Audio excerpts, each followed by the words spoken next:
The Fox 61 News at 6 starts now.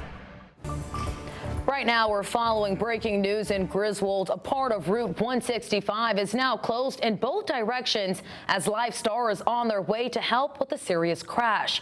State police tell us 2 cars were in a head-on crash around 3:35 this afternoon. We know the road is currently closed from Sheldon Road to Glasgow Road, and we'll continue to monitor this breaking story and bring you any new information as soon as we get it.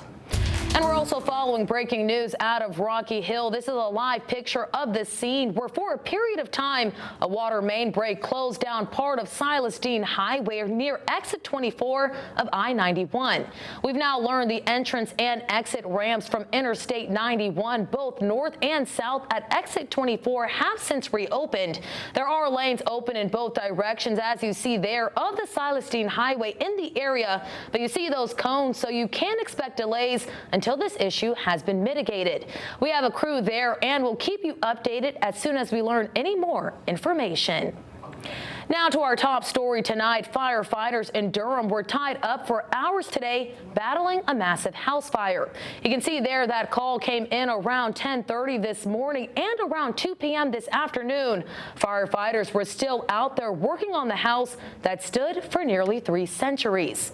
Thank you so much for joining us for the Fox 61 News at 6. I'm Annette Montgomery. Fox 61 Celine Arif takes us out to the home and shows us the efforts from multiple fire departments to save it.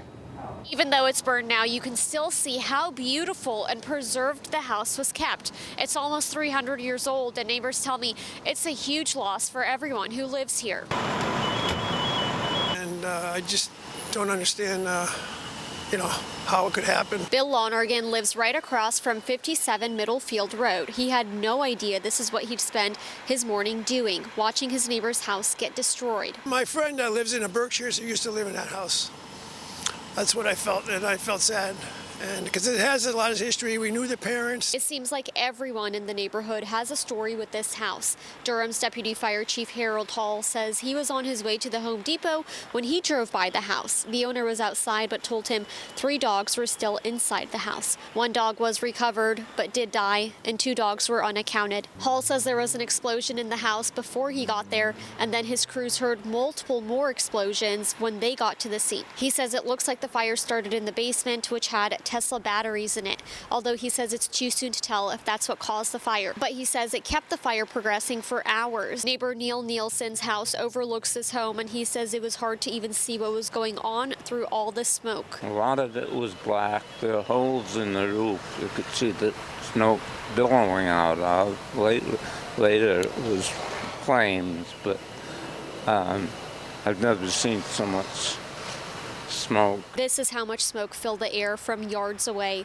Hall says the owner was hospitalized for smoke inhalation. Lonergan says he's heartbroken his neighbor lost both his dog and home just weeks before the new year. I feel sad, of course, and hopefully they're safe and they have shelter to go to, and it's Christmas coming up.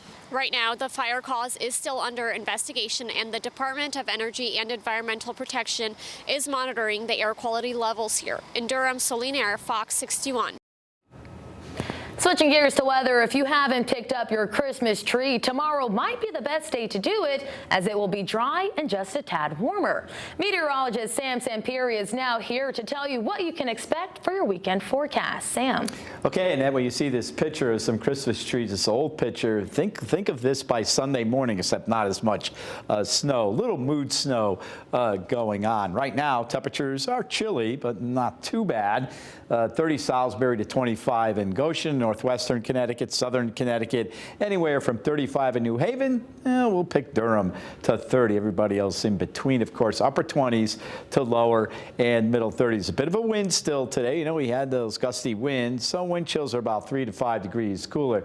Here's our system. This is the Alberta Clipper we've been talking about. It's going to move along pretty quickly, too, and give us a little bit of mood snow for tomorrow night as it travels off to our south, but it keeps on going. Right now, doesn't look to intensify into a big storm. Temperatures overnight in the 20s and highs tomorrow under partly to mostly cloudy skies in the mid to upper 30s along southern Connecticut, lower and middle 30s in northern Connecticut. Coming up, yes, I'll detail how much snow when it starts, when it ends, and what you can expect going into next week. Annette?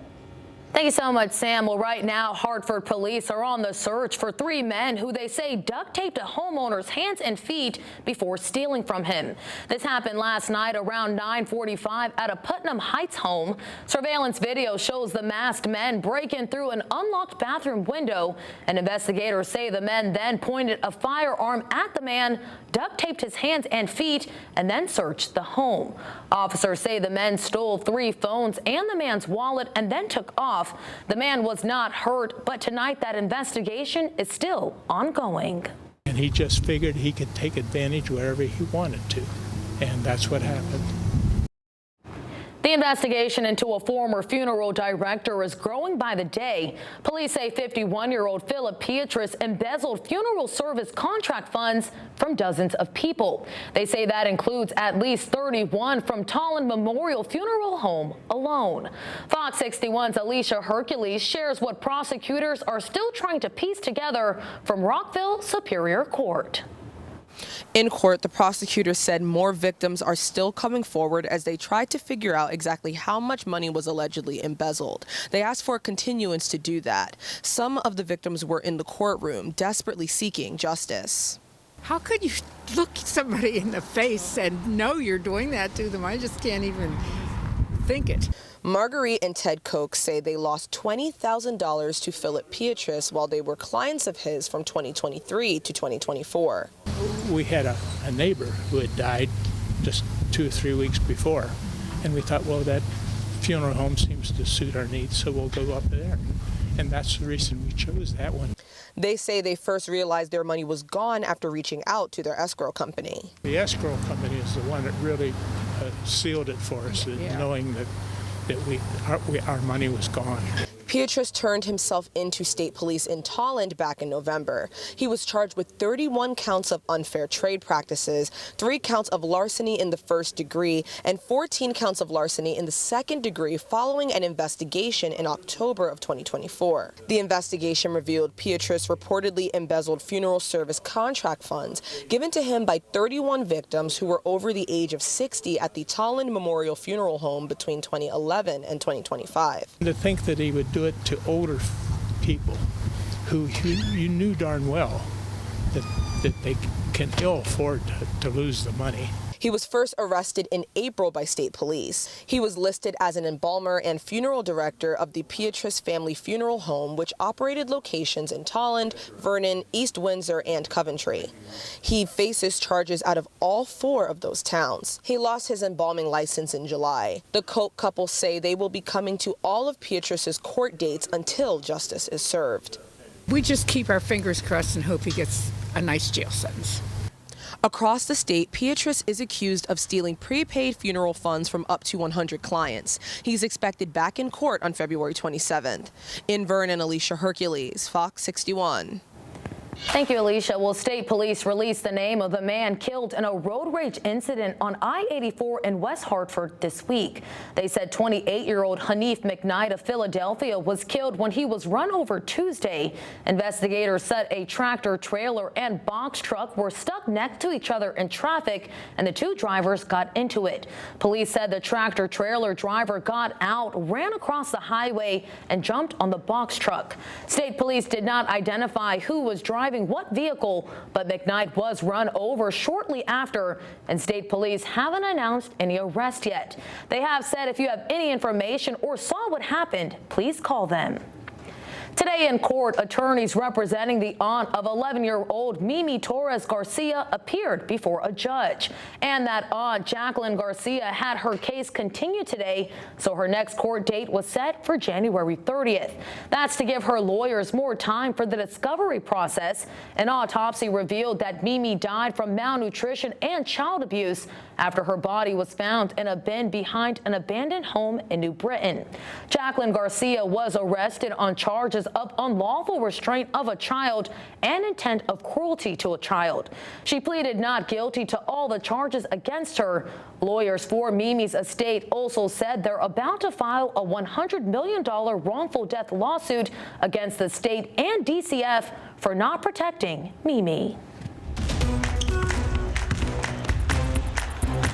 In sports news tonight, number 5 UConn men's basketball wraps up its non-conference schedule. They'll play host to the 7-3 Texas Longhorns. Fox 61's Sean Humphrey joins us live from Peoples Bank Arena. Now, Sean, what's kept UConn successful this season? Well, so far it's been the experience and specifically the perimeter defense. One guy who's been warming up behind me is Solo Ball. He's been a big part of UConn's success on the perimeter, and head coach Dan Hurley, over these past couple of weeks, he's told me about this team's improvement on the defensive end of the floor, and specifically with the experience of guys like Solo Ball and newbies like transfer Silas Demery Jr. They've been able to lock teams down on the perimeter, and Coach Hurley says that wasn't the case last year. This team absolutely struggled defensively. A large reason why the team was bounced out of the NCAA tournament by the Florida Gators. But earlier this week, the team got its revenge on the Gators at Madison Square Garden in New York in a 77-75 victory over the Gators. And the non-conference schedule, super successful for the Huskies. They have played 5 ranked opponents and only lost once to now number 1 Arizona at Gamble Pavilion. Despite being out-rebounded by 20, they lost by only 4 points. Terrace Reed Jr. is back. He played against the Gators and added 12 points to the Huskies' effort. And so far this year, the Huskies only one loss. That Arizona loss, their only loss of the season. They're 9-1, wrapping up the non-conference schedule. And that game tip-off will be at 8:00 p.m. right here on Fox 61. So be sure to catch that and Connecticut Game Week on Fox 61 at 6:30 p.m. Live from Peoples Bank Arena, the floor of Peoples Bank Arena in downtown Hartford, Sean Humphrey, Fox 61 Sports.